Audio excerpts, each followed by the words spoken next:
Rahmanur Rahim. Alhamdulillah Rabbil Alamin. Okay po ba sa ating ginagalang na senadora, ating pong sponsor, na makapagtanong po tayo ng mga ilang bagay? Masaya po ako na sumagot sa mga katanungan sa ating gentleman from Mindanao na sigurado po ako ay gusto rin tumulong para po sa ating mga ahensya ng gobyerno. Maraming salamat po. Bilang ako po ang tagapangulo ng public information, ako po ay katuwang ng presidential communication. Tayo pong dalawa ay magka-partner dahil sinasaad po ng saligang batas na walang mga pinakamakapangyarihan kung hindi ang makapagbigay ng tamang impormasyon sa taong bayan. Yan po ay nasa konstitusyon. At ako po ay nandirito sa harapan po ninyo upang makatulong po ninyo. Hindi po ako para banatan o silipin o anuman ang patungkol sa Presidential Commission. Kaya ako po ay nakasuporta sa inyong budget. Ako po ay isa sa mga tagapagtanggol po ninyo kapag may kinalaman po sa pulisiya.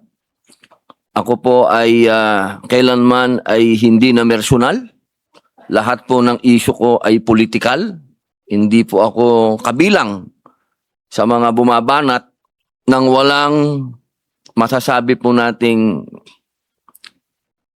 mga naninira. Okay. Hindi po ako yon. Una ko pong gustong sabihin ay patungkol po dito. Meron pong mga bagay na gusto ko pong linawin galing po sa PICO dahil dapat po sa inyo ang unang-unang pinanggagalingan ng tamang balita. At ako naman po, kapag tama yung balita, ako po mismo ang nagpapalawak nito sa pamamagitan po ng social media ko at sa aking mga kasama. Ito pong mga nakaraang linggo, meron pong mga lumalabas katulad po noong nangyari doon po sa ating dalawang kalihim. Meron po tayong dalawang kalihim na nag-anunsyo. Ang sinabi po ng PICO na nagbitiw ang dalawang opisyal nito at tinanggap ng Pangulo. Ngunit, dinenay po ito nung ating executive secretary nung sinabi niya na hindi naman daw siya nag-resign. Sinabi po sa kanya na meron daw tumawag sa kanya at siya ay sinabing bumaba na.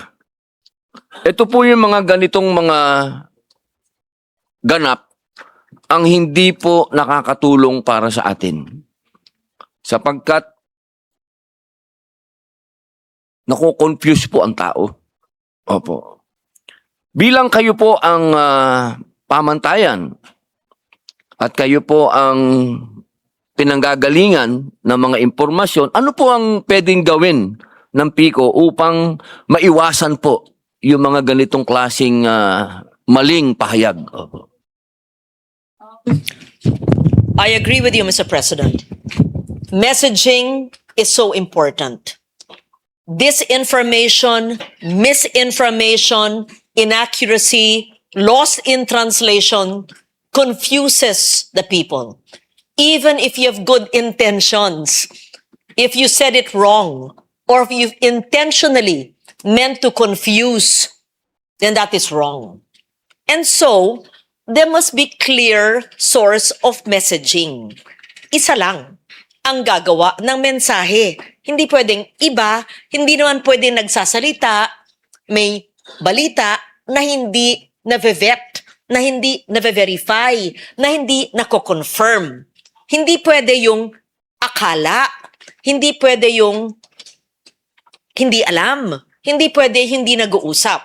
Now, per the specific instance that you're mentioning, why was there a miscommunication? I would just surmise, I'm not even asking the agency, that probably there was no clear coordination. Bakit ba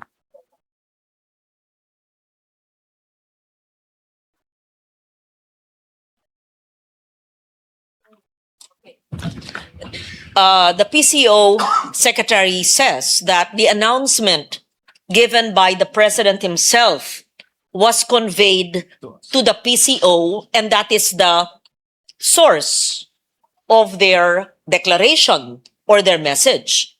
So in this case, you followed the process, which is the president himself through the Derecho sa Inyo gave that statement.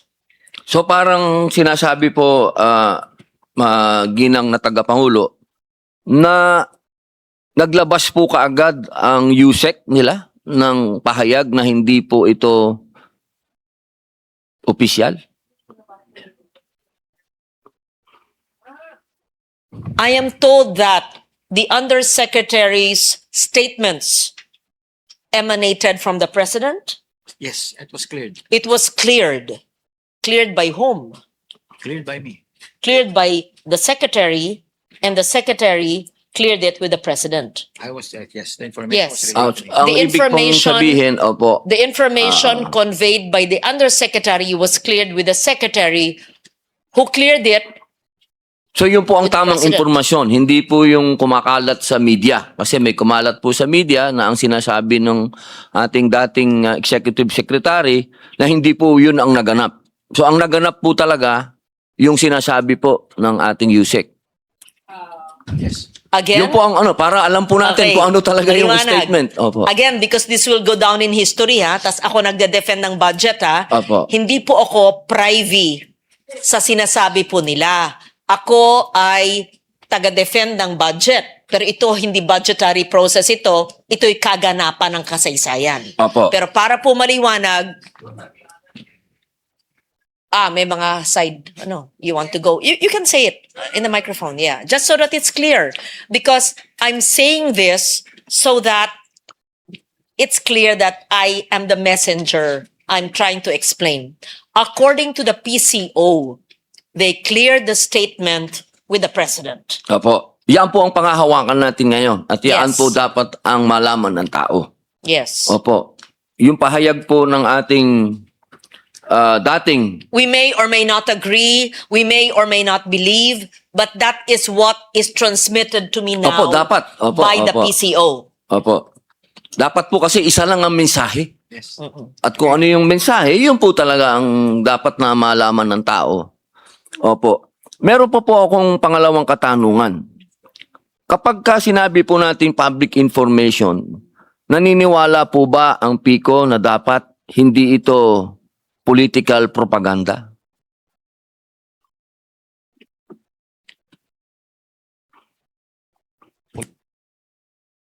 Ang public information po dapat hindi political propaganda. Dapat po ay katotohanan, di ba po? Absolutely. News dissemination must be based on truth. Opo, kahit Yes. walang proteksyonan na kahit na sino. Mali o tama, dapat The public truth. information The truth. malaman Yes. ng katotohanan. Yes, sir. Opo. Meron po tayong katanungan na nakakagulo rin po. Kanina tinanong na po ito ni Senator Raffy, katunayan paglakad po niya doon, sinundan ko siya sa lounge, sinabi ko sa kanya, "Boss, ba't hindi mo pa tinuloy? Tinanong mo na eh." Yung patungkol po sa mga troll, ito po kasi ay kalat na kalat. Alam naman po natin na ang troll ay pinanggagalingan ng bullying. At alam naman po siguro ng ating ahensya na pati po sa pribadong buhay at personal na buhay, marami na pong napapahamak sa bullying. Meron na pong mga batang nagpapakamatay, meron na pong nasisira ang mga buhay, kagagawan po ito ng mga troll. Ang atin po bang ahensya, PICO, ay naniniwala na dapat may troll ang gobyerno? Hindi ko kailangan sagutin, itanong sa kanila. Dapat wala. Ayon sa kanila po, ay wala. Pero actually, talaga bang wala? Wala. Sa mga resources na binibigay sa inyo, malay naman namin na wala. Kasi yan ang kalakaran. I mean, I'm speaking for myself. I mean, Opo. of course, the official statement. Again, I'm defending their budget. And I'm only saying this based on what is transmitted to me. But, not that I don't believe you, Secretary, but because it happens in real life, we don't know. So I am told they do Nawala not have po. trolls. Opo. I am told they do not use government funds for fake news and trolls. All But- organic supporters. They're all organic supporters. And if you have any proof, please tell me. And I would be happy to call them out and to prove that to them. Meron po kasing, Yes. opo, maraming salamat po, ginang tagapangulo. Meron po kasing lumabas na voice recording, kung pwede po natin mapanood, para sa inyo po manggaling kung totoo ito o ito ay AIO o ito'y kagagawan lang ng mga ibang taong gustong manira. Pwede po natin mapakinggan.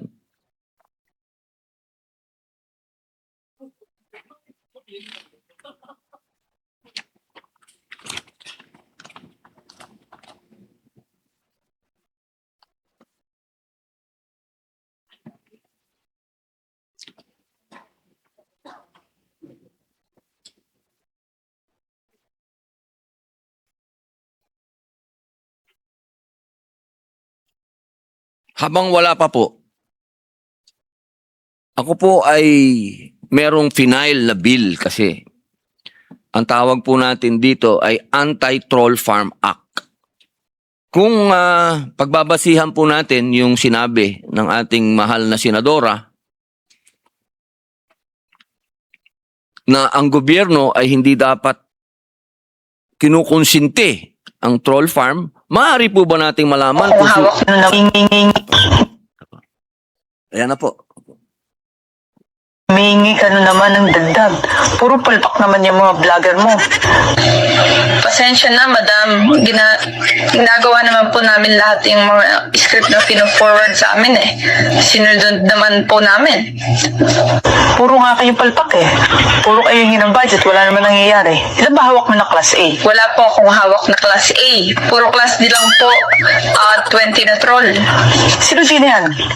Yung grupo po ni Madarahog. Kasama sila Rosalinda at taga Bukid. Yan ba yung matandang mukhang gorilla na puro live ang pinagagawa? Yes po, madam. Sila din po yung humingi ng dagdag sa budget nila weekly. Talagang kapos daw. Hindi na kami magdadagdag. Puro naman walang kwentang ginagawa ng mga yan. At puro kayo kabobohan sa totoo lang. Puro kayo palpak. Ang sakit naman magsalita, madam. Masakit ba? O masakit na ang bulsa? Sa totoo lang, nag-aabono na nga ako sa wala akong pera. Dahil sa kahingin nito si Madarahog. Wala akong pakialam at problema mo yan. Napakabobo ng mga kinuha mo. Ay, nagsasawa na rin po ako, madam. Ganito na lang. I resign. Starting today. And remind lang po kita. Record din to pag-uusap natin. Shit. Pinatayan ako. Ayon po sa mga pwede niyo pong sabihin hindi sa inyo galing ito Opo. Hindi ko po sinasabing sa inyo galing ito. Opo. Ang sinasabi lang po nila, ito daw po ay boses ng USEC. Sa totoo lamang po ba? Sino po ba ito? I have no idea. I was about to ask you, Opo. who is it supposed to be? Can you please state on the record? Ang sabi po nila, ito daw po ay voice recording ni USEC Claire Castro. Na daw siya po ay may kausap ng mga vlogger.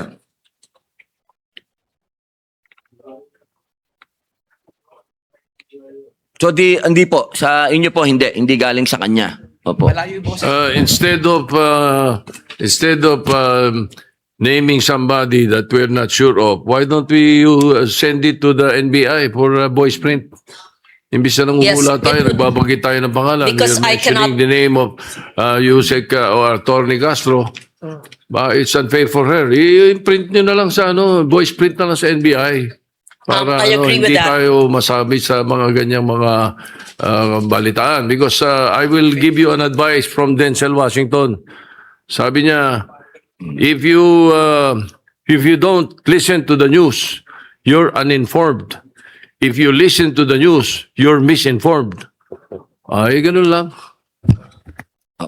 But Mr. President, I would just like to correct that. When I was in the news, it was the correct information. I worked very hard to validate all the news that I did, at least during my time. But regarding the request of Your Honor, Senator Padilla, I would not be in a position to ascertain the authenticity of the voice, and I would recommend the suggestion of the Senate President to please give that tape recording to the NBI for authenticity. Opo. And therefore, Saka, we leave it at that. the voice print and the authenticity of the recording kasi madaling i-splicein ngayon yan. Yes. Madaling Yes. So gawin I yan, would no? not say it's true. I would not say it's AI. Let the experts determine that. Opo, opo. Kaya po natin tinatanong po yung ating tiga Pico kung may alam po sila dito. Sasagimin lang mo naman nila kung oo o hindi. Yun lamang naman po. Opo. So kung meron pong kumpirmasyon na hindi po sa inyo galing ito, meron din po tayo kasing isang video na inaamin po ng ating Pangulo na merong troll. Pwede po bang papalabas po natin yon? 2016 pa eh, malayo pa tayo. Nag-start talaga ito dahil noong 2016 nagpo-protesta tayo, wala tayong makuha na oras sa ABS, wala tayong makuha sa Channel 7, wala tayong makuha sa Inquirer, wala tayong makuha sa Philstar, binabanat-banatan tayo ng Rappler. Eh, sabi ko, the only option that we have is social media. Kaya June kami nag-concentrate. Kaya nag-hire ako ng libo-libo na troll army. Ipapakilala ko sa inyo ang ating... So, yun lamang po. Uli, tatanungin ko po kayo. Wala, ito po, pwede natin paimbestigahan ulit ito kung gusto po ninyo. Kung ito ay galing talaga sa tunay o ito po ay gawa-gawa lang ng AI o ano. Tanong lang po uli. I would like to inform you that that was a joke. He meant a joke because tinitira siya ng mga troll noon. So ang ginawa niya, kunwari mayroon siya sariling troll. But I assure you that because I know it for a fact. But anyway, you go ahead with your question. Apo. So ito po, tanong lang po uli. Kung joke man po ito o hindi, kayo po ba sasabihin niyo uli sa amin at naririnig po ng taong bayan na wala kayong troll sa gobyerno? Yun lang po ang kailangan natin linawin. Opo. So, babalikan ko po kayo. Kung wala pong troll ang gobyerno, inaasahan ko po ba na itong ating bill na Senate Bill number 1490, ang Anti-Troll Farm Act, ay susuportahan ng PICO? That is against fake news, and I would like to study it and enhance it further, and even join your honor as co-author. And I would like to ask the PCO, Dave Gomez was a newsman, really respected newsman. Kilala ko po si Boss. Veterano. So, supportahan natin yan. Yes. Yun lamang po ang gusto nating ipunto. Dahil kung ang nagagamit po itong mga gumagawa ng mga fake news ay ang gobyerno, paano pa hindi taga-gobyerno? Yun lang naman po ang punto natin. Kung nagagamit nila yung boses, sasabihin nilang USEC yun, at ilalabas nila pa ang Pangulo natin, paano pa yung ibang tao? So kailangan po natin talaga itong bill na ito. Hindi po ako nandito para mamulitika. Tandaan po ninyo, kahit tingnan nyo po ang records ko, kahit kailan hindi ko po binanatan ng presidente ng personal. Kung meron mo po akong sinasabi, polisiya at politika. Opo. Meron po pong uli. Yung pong fact-finding mechanism ng PICO, meron po ba kayong sarili ng, kumbaga, grupo na gumagawa po nito para po sa fake news? Kasi naalala ko po, yung unang hearing ko po ng public information, nangako po sila sa akin na gagawa sila ng task force na hawak ng paghahanap ng fake news. Gusto ko lamang pong tanungin kung nagawa ba yung task force na yun?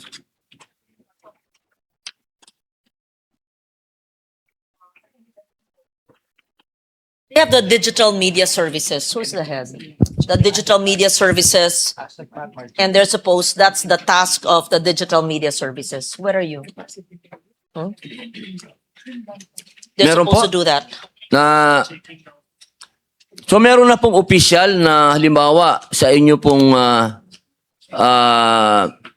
page o sa inyong ano mas sa national printing. Kasi minsan po pati yung fact-checking ng ibang media outlet political eh. Oo, baka po pwede Mr. galing na President. talaga mismo sa PICO. Yeah. Opo. Yes, actually, Mr. President, each bureau under, whether you're PIA, whether you're in radio, everybody should, it is the responsibility of every media practitioner to do fact-checking. To have a group for fact-checking. Nung panahon namin, walang ganun. Kasi kami nag-fact-check. If you're a journalist worth your salt, you should know your sources. You should stand on the truth. You should verify it not once, not twice. Wala pang Wikipedia at Google ng panahon ko eh. Aalamin ko, and I will stand on the news that I deliver, that I produce, and that I write. And that's how the virtues of our newsmen should be. Whether you're in still in print or on TV, mainstream or on digital. That's how the culture should be. But then if there is a dedicated fact checker, well and good. For facts, so that it's not used for propaganda, for political propaganda, as you say, but they have the digital services. Hayaan po nyo, pagkatapos po nito, maliban dun sa hearing na ginanap noon, uupuan ko sila. You can join me. You can be in a committee room so we see what kind of fact-checking they do. Opo, mapakahalaga po nun Yeah. sa panahon ngayon. Dahil ligaw na po ang ating taong bayan. Minsan kung ano pa yung fake news, yun po ang pinaniniwalaan ng tao. Alam niyo po kasi ang nakakatakot ngayon, pag nauna yung fake news, tapos nilalabas mo na yung totoo, That's true. dahil marami nang nakabasa, marami nang nakapanood ng fake news, ang pinaniniwalaan na tao yung fake news. Kaya sana po, meron din po tayong panukala patungkol dyan, suportahan din po ninyo. Kasi Na dapat, magkaroon po Yeah. ng matinding kaparusahan ang gumagawa ng fake news. Opo. I agree with you. First, I will co-author the No Troll Farm Act. Number 2, kung ang news dapat, gaya ng panahon namin, television man o print o radyo, alam mo kung kanino galing yung balita. Di ganun din sa digital. Wala namang pinagbago yan eh. It's just a different medium. It's just digital. So dapat alam din natin yung source. Alam yung producer, alam yung writer, alam yung anchor, alam yung boses kung sino siya. O di dapat may attribution, di ba? Sino yung researcher?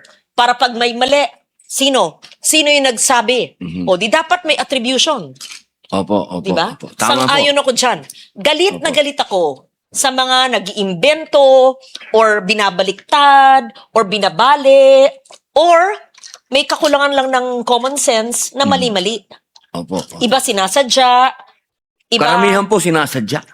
sinasadya Opo. or walang kaalaman or walang